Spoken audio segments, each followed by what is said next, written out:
All right, so thank you for tuning in to Chomping at the Bit. I'm Kyle Edwards, of course, and you already know what time it is. It's the weekend, so it's time to look at Week 14 in the NFL. Now, if you are new here, what I do is I'll look at the schedule on a whole and kind of give you the top storylines to watch as you watch the games, and it's basically the things that I want to see and, which teams can kind of prove something to me over the course of the week. As I go through it, you'll understand it a little better. I still do my picks for the week. I just don't, go into each matchup and deep dive into it because I feel like that was taking a lot of time. So at the end of the episode, I will run through my picks and I also will tweet them out. So follow me at Chompin' Podcast. That way you can keep track of, how well I do.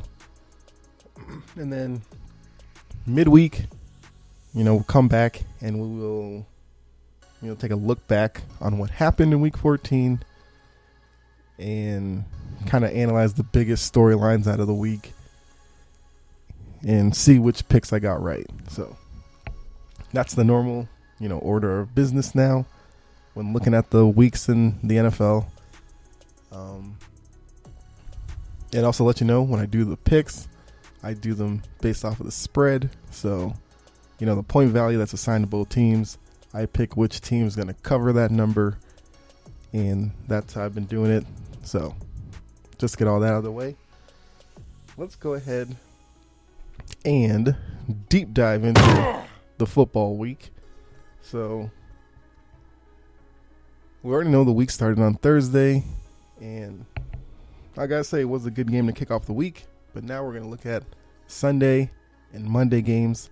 There are some, very important games on the schedule because like I said, it's week 14. We have the 17th game this year. So that is an extra game for a lot of these teams to, try to get into the playoffs. But this is the time where you want to be playing your best football because everything is magnified right now. Each loss feels so much bigger than just one loss, especially if it's, within the division or the conference, because those become so important when it comes down to tiebreakers at the end of the year. So that's why a lot of these games are going to be tough, because you're playing within a division, your division foe knows you very well, and it usually makes for really good games. Also, that's also important because as you see in the AFC and the NFC, both wildcard pictures are really tight right now. With the AFC, you have so many teams that are at 500 or better.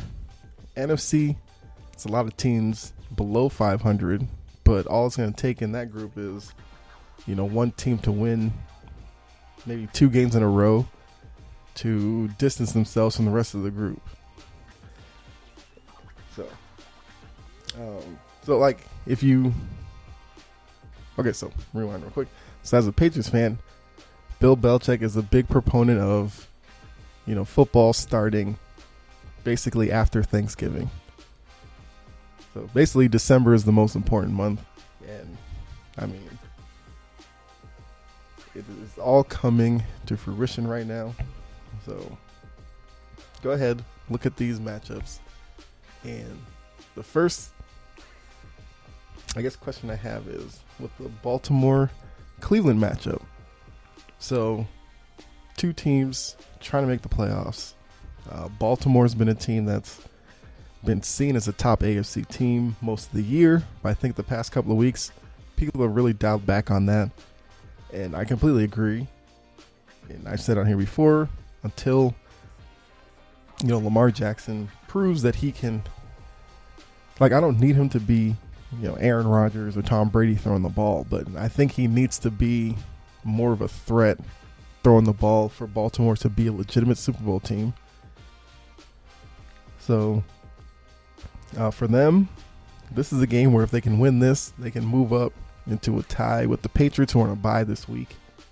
I think home field advantage would probably be really important to Baltimore because I don't know if I can trust, Baltimore going on the road and winning, AFC title game or something like that. So if they're able to get the 1 seed, have all the games go through Baltimore, I think gives them a better chance. And, most teams would love to be the 1 seed, of course. But there are other teams in the AFC that I trust to win a game on the road more than Baltimore. Cleveland was the bye week just what they needed? Because before the bye, we saw Baker Mayfield, who was out there basically just trying to figure it out each week because he's so injured.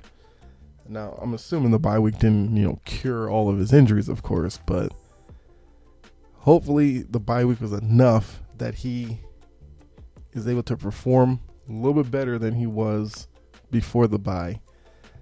And I think for Cleveland, it's going to be a game where if they can establish the run, which has been their winning formula since Mayfield's been there, then it'll give them a better chance. So I want to see which team can come out and, for Baltimore, shake off the recent sluggish play, especially Lamar, and get a win that's definitely needed.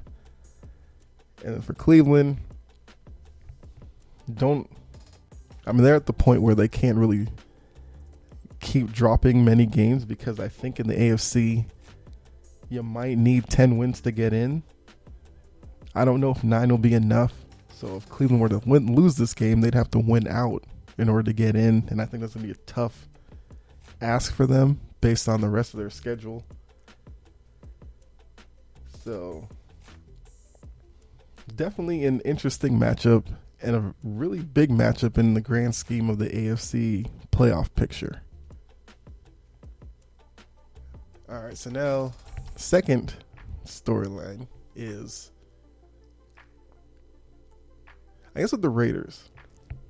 I think after last week and the way that the Raiders lost to Washington, whenever I watch the Raiders play, all I can think back is to Steve Young, Booger McFarland. I think it was the first week of the season when they had that Monday night game and the Raiders were on. The two of them were making this big proclamation that the Raiders need to pay Derek Carr, and they can't understand why they haven't. So now fast forward to now, and you can kind of see why the Raiders haven't been, jumping at the opportunity to sign him long term, because his play has been wildly inconsistent. So because of that, they're sitting here at 6-6, average team. And I really think the Raiders need to see, and this is a perfect matchup to have it happen.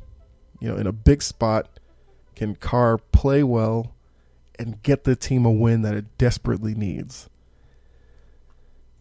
So if he is able to, go into Kansas City today, get a win for the Raiders, it pulls them within a game of Kansas City. That's important.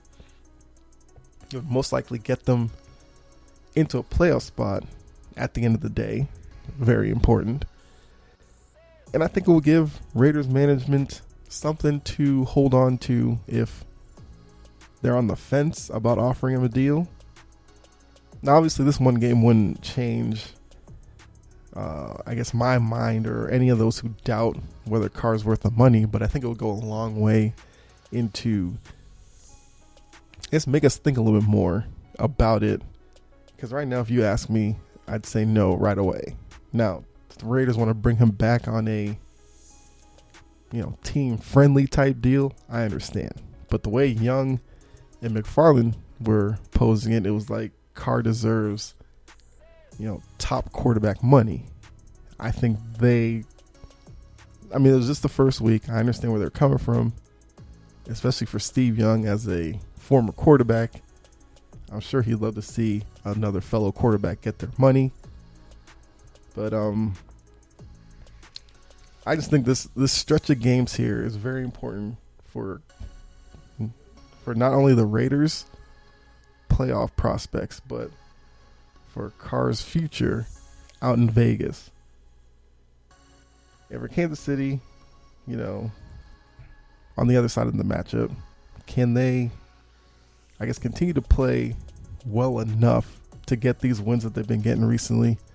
You know, they're not the team that we have known them to be the past few years, where they're putting up 30, 40 points on a regular basis.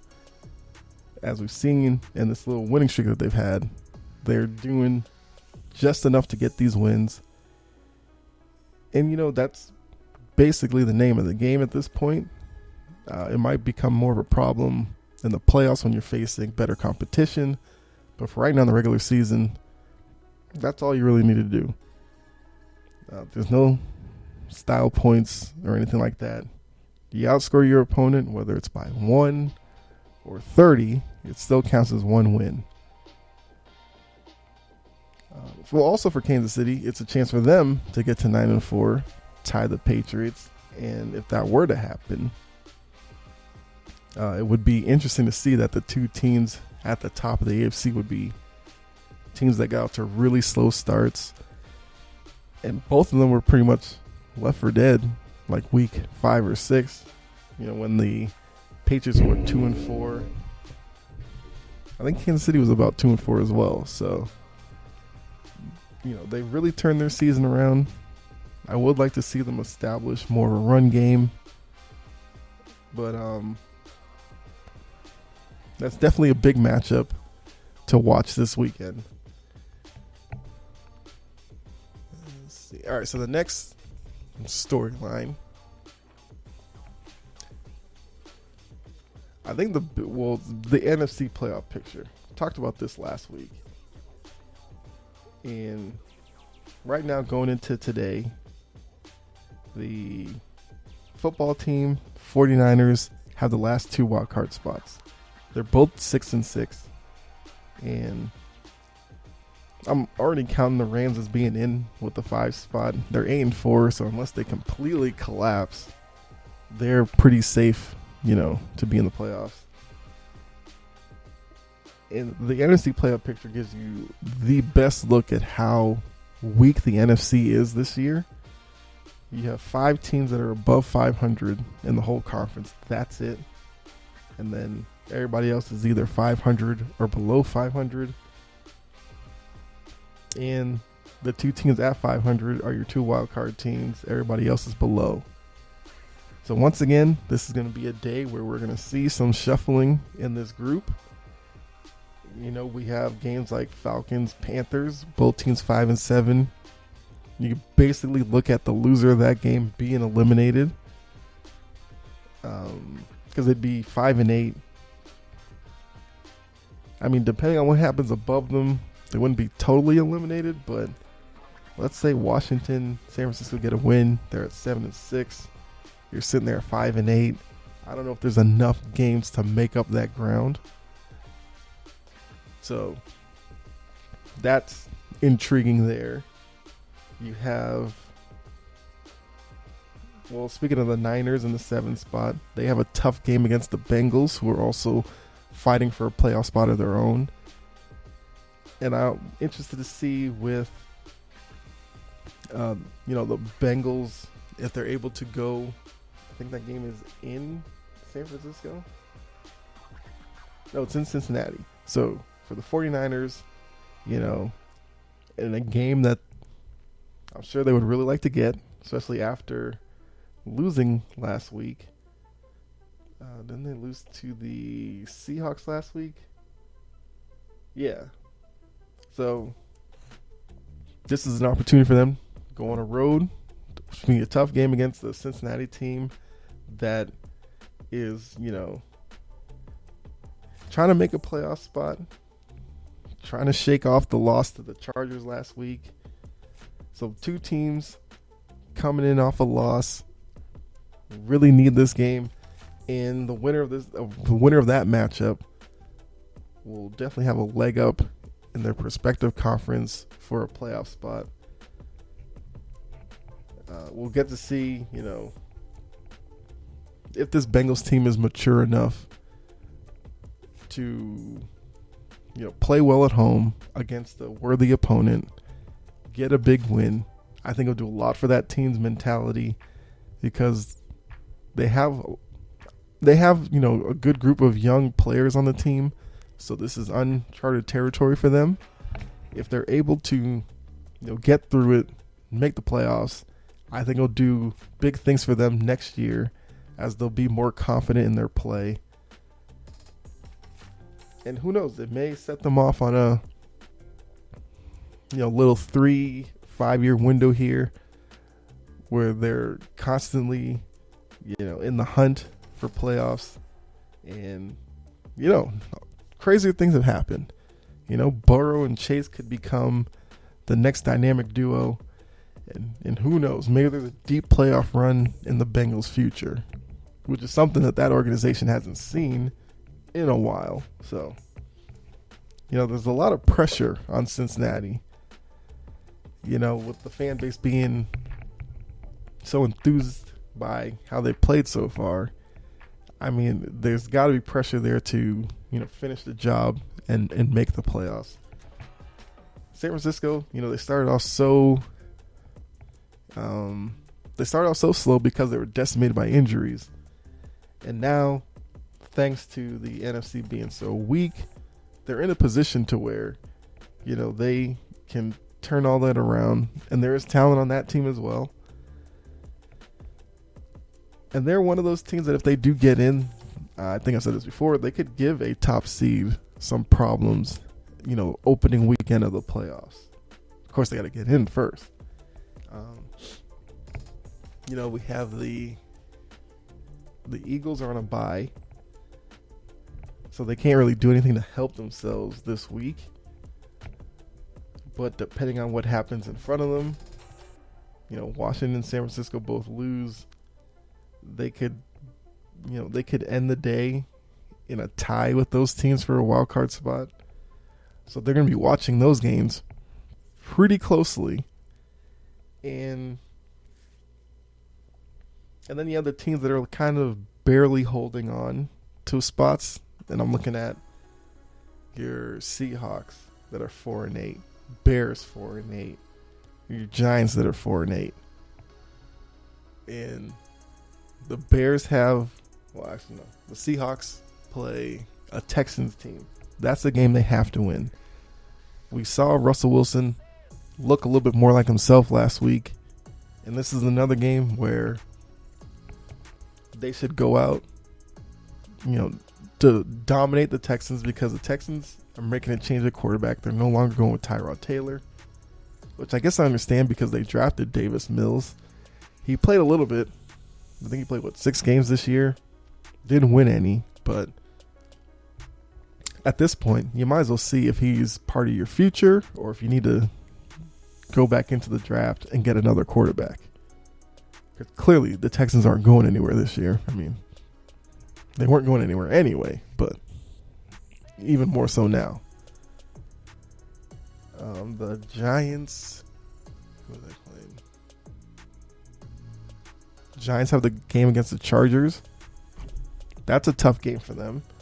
They're going to go into that as pretty big underdogs because we know the talent the Chargers have. I will want to see what Herbert can do with, was it Keenan Allen's out? I believe Mike Williams is out as well. So got to see who's going to end up throwing to. Is it a game where Austin Eckler becomes that more important and we see him more in, the running game, screen game, that kind of thing? Does Herbert rely on, the tight end with Parham against the Giants team that defensively isn't that bad? Their only issue is offensively. They're just not good enough. And for the Bears, they have the Packers, and we all know the outside story going into that game Aaron Rodgers coming out talking about how he owns Chicago, blah, blah, blah. So there has to be, this would be a good test for Chicago. Fields coming back from injury. They suffered through the past couple of games with Andy Dalton turning the ball over, not putting them in a position to win. So now you're going up against a division rival, long-time division rival. We know Bears, Packers fans don't like each other. We understand that. And listening to Aaron Rodgers talk about him, basically Rodgers coming into today thinking, it's not going to be competitive. Bears aren't on his level. And he's going to be looking to put up big numbers against them. So can the Bears team rally around that, keep the game close, maybe steal a win? I mean, I don't know if they can do that, but we'll definitely see if there is, some type of, mental toughness in the Chicago group. Or is it something where they're going to go out there, look sloppy? Now, it's going to be tough with Fields coming back. You expect there to be some rust to his game, but we'll see. And quick side note on that. It was funny for me watching some, TV analysts talking about how, the comments from Rodgers, let them know that he's a guy all about himself or whatever. I think it was Shannon Sharp who said that, and Skip Bayless were talking about that. And I was like, that's something that's kind of been known. And that's been part of the reason why I've said that Aaron Rodgers doesn't have more playoff success or more rings because of that mentality where, when they're winning, he looks like he's having all the fun in the world. But the minute it's not going his way, he starts finger pointing and he starts sulking and all this kind of stuff. And I get it. You're not supposed to like losing. I understand that. But there's a way to go about it that you just can't do it the way that he's been doing it. And I think he's comfortable doing it that way because Green Bay has shown that they're willing to do whatever he wants to keep him happy. And on the lines of that, if it was a situation where, Jordan Love was at least from the games we saw him, a viable starting quarterback, maybe we would see Aaron Rodgers acting differently.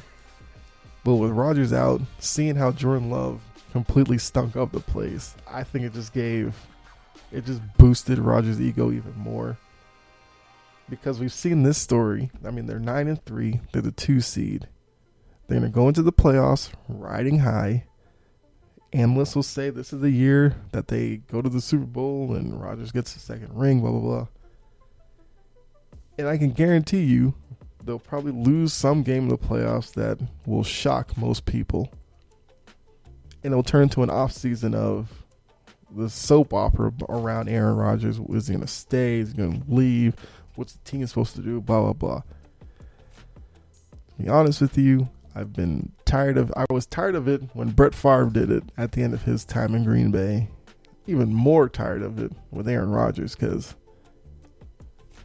to me there's a lot to dislike about Aaron Rodgers.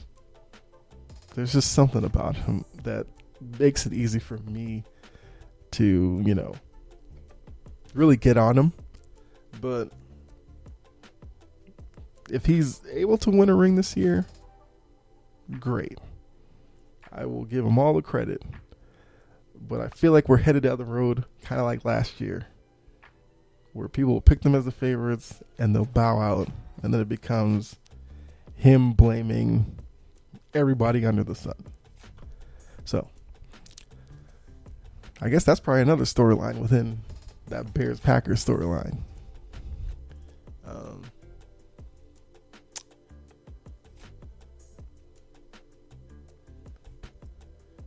I guess the final storyline.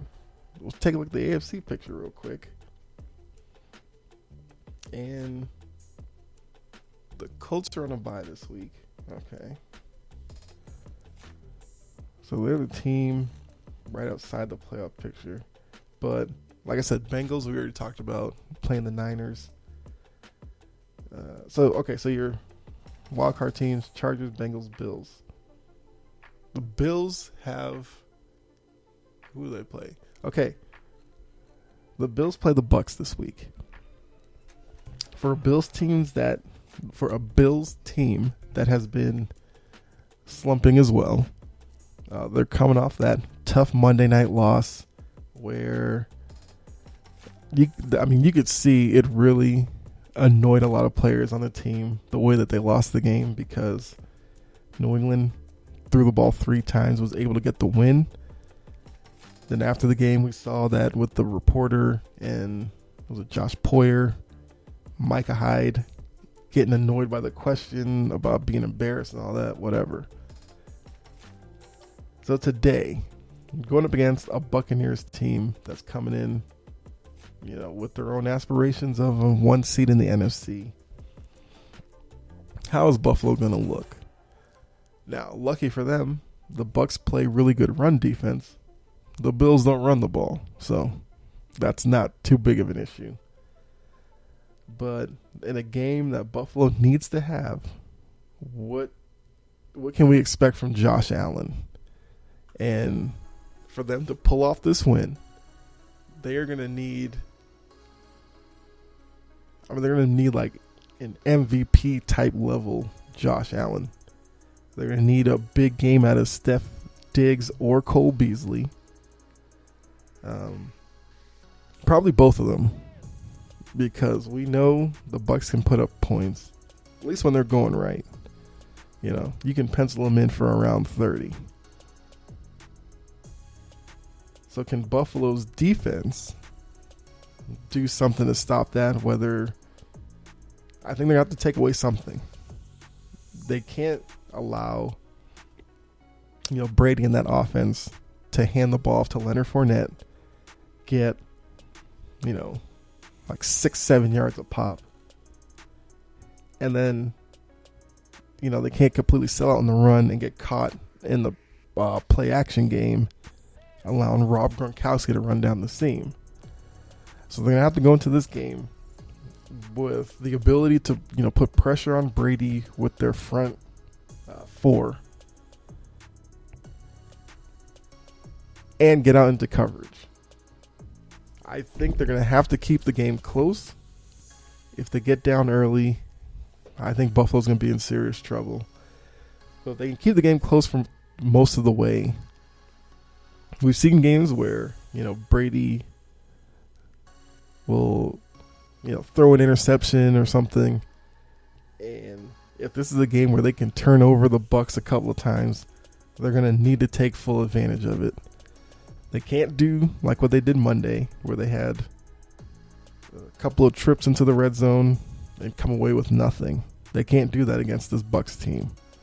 So we're going to learn a lot about Buffalo, how they can bounce back from that, I'll use the word, embarrassing Monday night loss, and come out against another good team. Can they bounce back, play well, or will we still see the effects of Monday night and they get blown out? And if they do, for a team, like I said, I think last week, most of this year they were running the AFC East. That's no longer the thing. And up until a couple of weeks ago, a lot of people thought Buffalo was the best team in the AFC. That's no longer the thought. So, very big game for a Buffalo team with, a bunch of teams behind them. Like I said, the Colts are on a bye, so, they can't really jump ahead of them. But the Raiders will have the opportunity. The Steelers already played, but the Browns, like we talked about. The Broncos are 6-6. They have a very winnable game against a Lions team that's been dealing with COVID issues. I believe have like 7 guys that are out. So you expect the Broncos to win that game. And the Dolphins are on a bye. But the Buffalo could find themselves out of the playoffs at the end of the day, and that would be unheard of a couple of weeks ago. So that's my look at week 14, what to watch for. And so before we get out of here, we'll run through the picks for today. So like I said, the only teams on a bye: Colts, Eagles, Patriots, Dolphins. So I'm going with Falcons plus 2.5, Panthers. I mean, as I said, kind of elimination game. We'll see if Cam Newton continues to play well against Atlanta. I'm taking the Browns -3, the Ravens. I guess I'm just buying into the whole bye week. Maybe the Browns look better. Taking the Titans -8.5 over the Jaguars. Jaguars have those issues with the whole Urban Meyer thing behind the scenes. So expect the Titans to play well there. I'm taking the Raiders +10 against the Chiefs. I don't know if this Chiefs offense is good enough to, blow out decent teams by double digits. We go Saints -5.5 over the Jets. It's the Jets. I mean, we'll see though. Is because Taysom Hill's going to start if his finger is better. If he's clearly hurt by the finger and it's hurting his play, that could go the other way. But I'll take the Saints -5.5. I'm taking the Washington football team +4.5 Cowboys. I kind of like what Washington is doing right now. I like the confidence with Heineke. I just like what they got going on right now. I think the Cowboys are teetering a little bit. Now, I think Washington is a team that can take advantage of that. So I'll take Washington +4.5. I'm going with Seahawks -8.5 over the Texans. Like I said, starting Davis Mills, he's struggled mightily this year. Russell Wilson starting to look like Russell Wilson, so give me the Seahawks there. Taking the Broncos -11.5 against the Lions.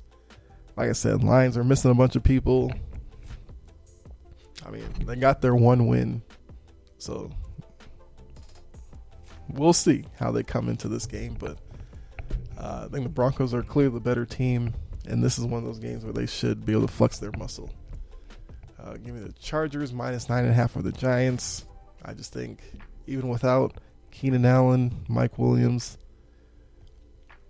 I think the Chargers are just that much better than the Giants right now. Bengals +1.5 against the 49ers. That's probably that could be the game of the week. I'm very interested in that matchup. I will be checking that one out. But I expect Burrow and that Bengals team to play really well at home and get a big win. I'm taking the Bucks -3.5 against the Bills. I mean, I think it's just the tough, scheduling thing where right after that New England game and how it went down, they have to go against the Bucks team that's coming in. That's a good team, but I'm gonna go with the Bucks there. Actually, let me see real quick. Where is that game? Yeah, it's in Tampa Bay. Okay. I'm gonna take the Packers -11.5 against the Bears. I mean, as much as Rodgers is talking about owning the Bears, I don't see a scenario where the Bears win this game, especially with Fields coming back from the rib injury. So give me the Packers there. That's a Sunday night game. And then Monday night, I'm going to take the Cardinals -2.5 against the Rams. I think it's mainly because the Rams have really struggled against really good teams. I like what the Cardinals are doing. Kyler Murray, DeAndre Hopkins, and those guys on offense. Defensively, they play well. And I think the Cardinals are the best team in football right now. So I'll take the Cardinals -2.5. So those are the picks for the week. We went through the top storylines to watch. So now you can go out there, enjoy a packed day of football. If you want to let me know, comment section, or if you follow me on Twitter, let me know what you think about your team today, what you're hoping to see out of them, and how confident are you in your team in winning today. But appreciate you guys tuning in. I will be talking about college football next episode. I pushed it out a little bit because I actually forgot that the Heisman Trophy was awarded Saturday night. So I'll work all of that in to the college football playoff talk some Heisman, talk about all that. And also something I've been thinking about as I'm always looking to, evolve the podcast. I think what I'll start doing, maybe not this week, but next week, work in like an episode during the week where kind of go a little bit off topic, but it's going to still be sports related. But, do an episode on like, sports movies or what fan bases that I can't stand or something like that. So we'll talk more about it when I decide how I'm going to do it, but that's something I'm thinking about. Let me know if you're interested in that as well. But yeah, enjoy your day of football. Be safe out there. God bless, of course. And I'll catch you in the next episode. All right, I'm out.